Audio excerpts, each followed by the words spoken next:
Hey, what's up guys? To the Grave here, coming back at you with a Guardian Druid guide as requested by a couple people in the comments. So this season, I find that Guardian Druid's been pretty successful, although I've had a lot of success with Blood DK tanks as well as Demon Hunter tanks. Those are pretty good as well, but it seems like at the highest end of the meta that currently Guardian Druid is the top. Now regarding the talents, I'll go ahead and put these in the description below the video so that you can copy paste the import code. But going over it, you start with Frenzied Regen, Rejuvenation, Swiftmen, Improved Barkskin, Thrash, Improved Swipe, Rip, Verdant Heart, Wild Growth, Remove Corruption. Regarding Wild Growth, you're not really pressing this. You're actually just taking this talent to get down into Natural Recovery for that increased healing taken. So you want 2 points in Natural Recovery, 1 in Iron Fur, 2 in Killer Instinct, 2 in Feline Swiftness, 2 in Thick Hide, 1 in Wild Charge, 2 in Natural Recovery, 1 in Soothe, 1 in Skull Bash, 1 in Tireless Pursuit, 1 in Matted Fur, 1 in Stampeding Roar, 3 in Lycara's Teachings, 1 in Ursine Vigor, 1 in Incapacitating Roar, 1 in Well-Honed Instincts, 1 in Improved Stampeding Roar, 1 in Renewal. That'll cover the Druid side of the tree. Now regarding the tank talent specifically, you're going to want 1 in Maul, 1 in Survival Instincts, 1 in Gore, 1 in Brambles, 1 in Front of the Pack, 1 into Mangle and Improved Survival Instincts, 1 into Gory Fur and Ursoc's Endurance, 1 into Berserk Ravage, 1 into Infected Wounds, 1 into Innate Resolve, 2 into Layered Mane, 2 into Survival of the Fittest, 1 into After the Wildfire, 1 into Reinforced Fur, 1 into Berserk Persistence, 2 into Fury of Nature, 1 into Circle of Life and Death, 1 into Elune's Favored, 2 into Scintillating Moonlight, 1 into Twin Moonfire, 1 into Galactic Guardian, 1 into Incarnation, Guardian of Ursoc, 1 into Rage of the Sleeper, and 1 into Lunar Beam. Now regarding the PvP talents, I like to run Emerald Slumber, Demoralizing Roar, and Raging Frenzy.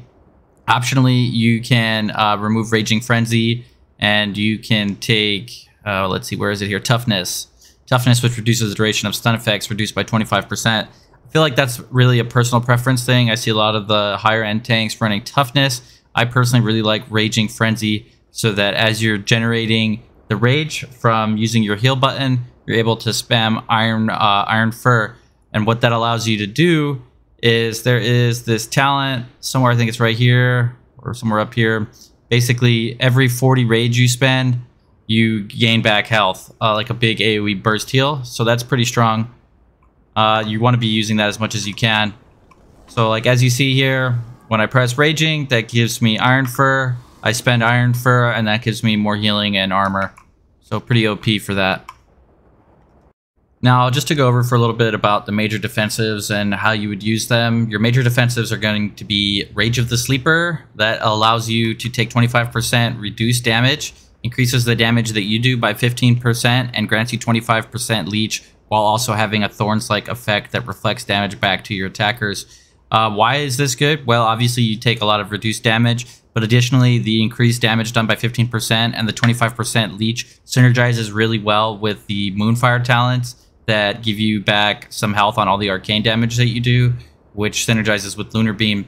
So if you Lunar Beam and everybody has a Moonfire on them and you've used Rage of the Sleeper, you're going to be getting a lot of healing back from that arcane damage. You also want to be popping Incarnation, Guardian of Ursoc. Whenever you're using Sleeper, this will give you 30% extra health, which will just make you tankier, allow you to mangle up to 3 targets, and generally just keep you up because you'll be able to spam Frenzied Regens. So when you have those up, make sure that you use your Lunar Beam. Everybody has Moonfire on them. If the enemy is using massive DPS cooldowns, such as Ret Wings, then you need to use Survival Instincts. Although that is on a 2.1 minute recharge, you have to use them sparingly. Ideally, not using them if your healers have you alive, but you definitely want to use it during like the massive burst of, say, a Ret or a Rogue or a Feral or something like that. Also, one of the major defensive cooldowns that you have is Renewal. Heals you for 30% of your max health. That's definitely like your oh shit panic button for when you feel like you don't have enough time for Frenzied Regen to bring you back up to full. You're going to want to pop Renewal there. And Barkskin reduces the damage that you take by 30%, prevents you from being delayed on your spell cast, but you're not going to be casting any spells. And it lasts for 14 seconds. So that synergizes pretty well. along with Rage of the Sleeper and Incarn. But ideally, if you can get away with it, you don't want to press all 3 of these buttons or all 4 of the buttons at the same time, because you want to be rotating out that damage reduction effect. So you want to be taking 25% less damage for, say, 45 seconds instead of 75% reduced damage for 15 seconds, if you know what I'm saying there. And yeah, basically another way to like play defensively isn't necessarily through your healing or damage reduction talents, but through the speed that you get. You have Stampeding Roar and Dash. Make sure that when you do use Stampeding Roar that you don't stay in bear form. You actually switch into your travel form. You'll retain a portion of your armor and health with some of the talents that we have whenever you switch into travel form. And you'll also be fast as fuck boy when you use Stampeding Roar and switch into travel form. So definitely be taking advantage of that. Additionally, small thing is don't forget to use your battle standards. You can get those in your major capital city, whether that's Orgrimmar or Stormwind, depending on your faction. Only costs 1 token that you get from the battlegrounds themselves. So pretty good. That'll give you an extra health boost and as well to all of your team.